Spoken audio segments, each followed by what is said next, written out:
Citoyennes, citoyens, bonjour et bienvenue dans ce nouvel espace commentaire, l'émission où je réponds à vos questions de la semaine.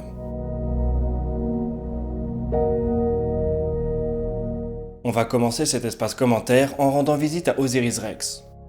Osiris Rex vient d'arriver sur Bennu, une petite vidéo sur les géocroiseurs. Bonjour Shadowman. Osiris Rex n'est pas encore en orbite autour de Bennu, que déjà la sonde américaine fait ses premières découvertes. Pour le moment, Osiris Rex suit Bennu sur une trajectoire héliocentrique similaire à celle de l'astéroïde, à environ 19 km de distance. La mise en orbite aura lieu durant la nuit de la Saint-Sylvestre. Entre ça et le survol d'Ultima Thule par New Horizons, il va y avoir pas mal de monde de la NASA qui va passer le nouvel an au travail.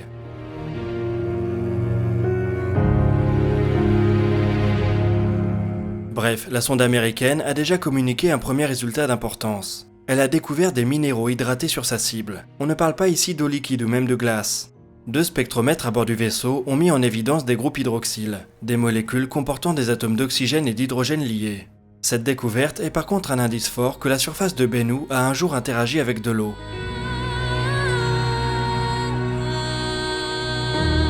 Comme l'astéroïde en question est bien trop petit pour avoir accueilli un jour de l'eau liquide, c'est peut-être le signe que Bennu est issu d'un corps plus massif. Cette première découverte nous montre en tout cas que la NASA a bien choisi sa cible pour un retour d'échantillons. Un tel environnement paraît idéal pour étudier la chimie primitive du système solaire. Il va cependant falloir attendre 2023 avant que la sonde et ses précieux échantillons reviennent vers la Terre.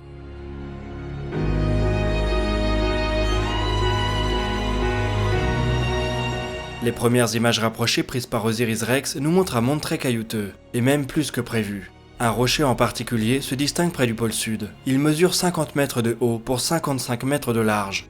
On en saura plus une fois la sonde en orbite dans 2 semaines. Osiris Rex va en effet s'insérer très près de sa cible. Son orbite évoluera entre 1,5 km et 2 km d'altitude. Un record de proximité. De quoi en apprendre beaucoup plus sur les astéroïdes géocroiseurs en général et Bennu en particulier.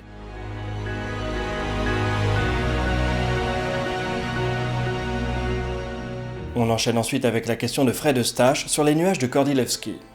Serait-il possible d'avoir plus d'infos sur les nuages de Kordylewski, qui seraient au point de Lagrange L4 et L5 du système Terre-Lune?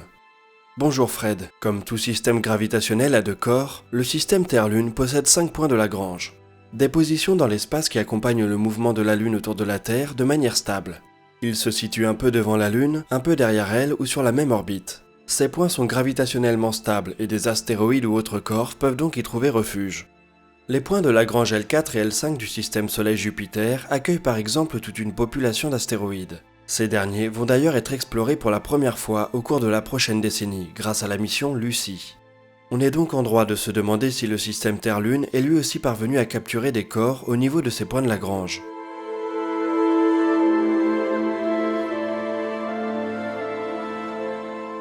Au tout début des années 60, l'astronome polonais Kazimierz Kordylewski annonça avoir observé des nuages de poussière situés aux points L4 et L5. Depuis, ces observations ont donné lieu à 60 ans de controverses. Au début des années 90, la sonde japonaise Iten a traversé ces mêmes points de Lagrange équipés d'un détecteur de poussière, et elle n'a révélé aucune différence de concentration de poussière par rapport au reste du milieu interplanétaire. Une équipe d'astronomes hongrois vient cependant de répéter l'observation de Kordylewski. Ils ont utilisé des filtres spécialement conçus pour détecter la lumière polarisée par ces rebonds sur des grains de poussière. Et ils ont effectivement détecté ce qui ressemble fortement à un nuage de poussière au point de Lagrange L5 du système Terre-Lune. Ils veulent maintenant répéter l'opération pour le L4. Il n'est cependant pas certain que cela suffise à clore le débat une fois pour toutes.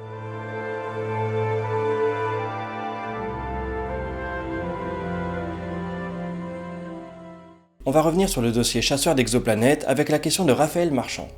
10 microsecondes d'arc le satellite Gaia, Hubble, c'était 0,1 seconde et c'était déjà incroyable. Ça voudrait dire que Gaia est une résolution angulaire 10 000 fois plus fine? Bonjour Raphaël. Il ne faut pas confondre la précision astrométrique et le pouvoir de résolution. Le pouvoir de résolution est la capacité à faire la différence entre deux objets très proches en distinguant leur image. On reviendra sur cette notion dans le prochain dossier de chasseurs d'exoplanètes. La précision astrométrique en revanche est la capacité à mesurer la position d'un objet. Celle-ci peut aller bien au-delà du pouvoir de résolution de l'instrument, et même bien au-delà de la résolution des pixels du capteur. Il y a plusieurs façons de mesurer la position d'un objet dans une image. Le plus simple est de calculer un barycentre de la lumière sur chacun des pixels. La seule limitation est le bruit sur la mesure de chaque pixel, ainsi que les différentes distorsions qu'on peut attribuer au système optique. En gros, la source lumineuse va apparaître sous forme d'une tache, dont la grossièreté sera essentiellement dérivée du pouvoir de résolution de l'instrument. On pourra en revanche calculer la position de la source lumineuse à l'intérieur de cette tache avec une précision bien supérieure.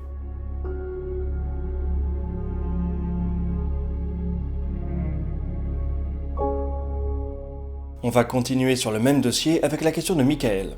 J'ai une question sur la détection par les vitesses radiales à l'aide de l'effet Doppler. En effet, si la Terre continue sa rotation par rapport à l'étoile observée, notre mouvement devrait être plus rapide que l'étoile et il devrait être très compliqué de différencier les rouges ou les bleus du spectre observé. Il doit y avoir une méthode pour annuler les mouvements de la Terre sur ses propres axes de rotation afin de saisir les mouvements de l'étoile, par calcul car on connaît la vitesse de déplacement de notre planète ou autrement. Bonjour Michael. En effet, les mouvements de la Terre autour du Soleil affectent les mesures de vitesse radiale. Heureusement, le mouvement de notre planète est très bien connu. Il peut être soustrait numériquement du signal mesuré sans introduire d'erreur particulière. Chose intéressante, le problème affecte également la mesure astrométrique. La direction d'arrivée de l'onde lumineuse dépend de la vitesse de l'observateur. Dans ce cas, on parle d'aberration annuelle pour l'effet du mouvement de la Terre sur son orbite, et d'aberration diurne pour l'effet du mouvement de la Terre autour de son axe. Dans les deux cas, l'effet est minuscule, mais lorsque l'on cherche des planètes, même la moindre petite perturbation doit être prise en compte.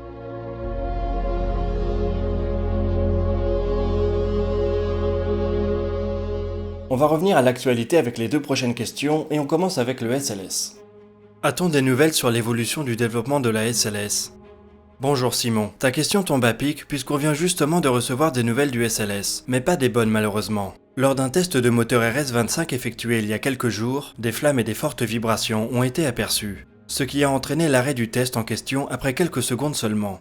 Cela pourrait potentiellement porter un coup au calendrier et aux finances déjà bien éprouvées du SLS. Le moteur RS-25 hérité des navettes spatiales est au cœur du nouveau lanceur super lourd américain. On va attendre d'y voir un peu plus clair. Peut-être que le dysfonctionnement ne vient pas du moteur à proprement parler, mais de son système d'approvisionnement pour le test, ce qui serait un moindre mal. Certaines voix au sein de la NASA sont cependant ouvertement sceptiques quant à l'intérêt du SLS au vu de ce qu'il a déjà coûté à la NASA et de ce qu'il va encore coûter. Selon certaines estimations, le SLS afficherait déjà un budget de près de 45 milliards de dollars. Le lanceur n'est pas récupérable et chaque nouveau tir va nécessiter un chèque qui pourrait financer une mission du programme Discovery à lui tout seul. Lors d'une conférence au Space Summit début novembre, Stephen Jurczyk, administrateur associé de la NASA, a annoncé que l'agence n'exclut pas une retraite anticipée pour son super lanceur. Si Blue Origin et SpaceX parviennent à construire leur propre lanceur super lourd, alors la NASA pourrait devenir un simple client de ces derniers, ce qui lui permettrait de grandement réduire la facture au niveau de ses projets les plus ambitieux. Un tel changement de paradigme pourrait avoir lieu dès 2022. Quand on sait que le SLS doit entrer en service en 2020, il y a de quoi avoir les boules. Mais bon, rien n'est joué. Peu après la déclaration de Stephen Jurczyk, Jim Bridenstine, l'administrateur général de la NASA, a publiquement dénoncé les propos de son collègue. Le feuilleton SLS est donc loin d'être terminé. On va continuer à suivre les tests préparatoires du lanceur l'année prochaine, en espérant qu'il n'y ait pas d'autres mauvaises surprises à la clé.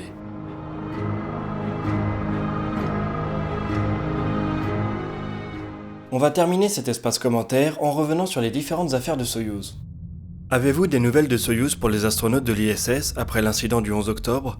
Bonjour Stéphane. On peut dire que fin 2018, les vaisseaux Soyouz ont connu bien des déboires. Un trou a été découvert sur l'un d'entre eux alors qu'il était amarré à l'ISS. Quelques mois plus tard, la mission MS-10 s'est terminée par la perte du lanceur. Fort heureusement, l'équipage a réussi à s'évader à temps.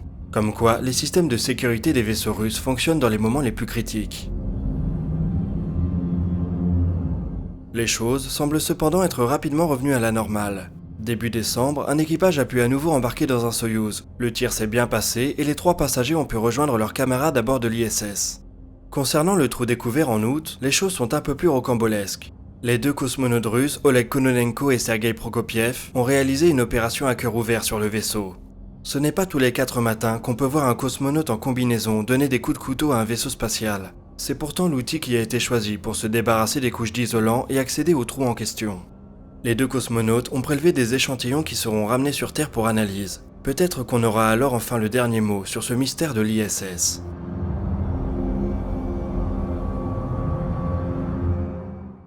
Voilà, cet espace commentaire est déjà terminé, mais j'espère qu'on a répondu à quelques-unes de vos interrogations. Nous, on se retrouve la semaine prochaine pour d'autres vidéos sur l'actualité spatiale. D'ici là, citoyennes, citoyens, portez-vous bien.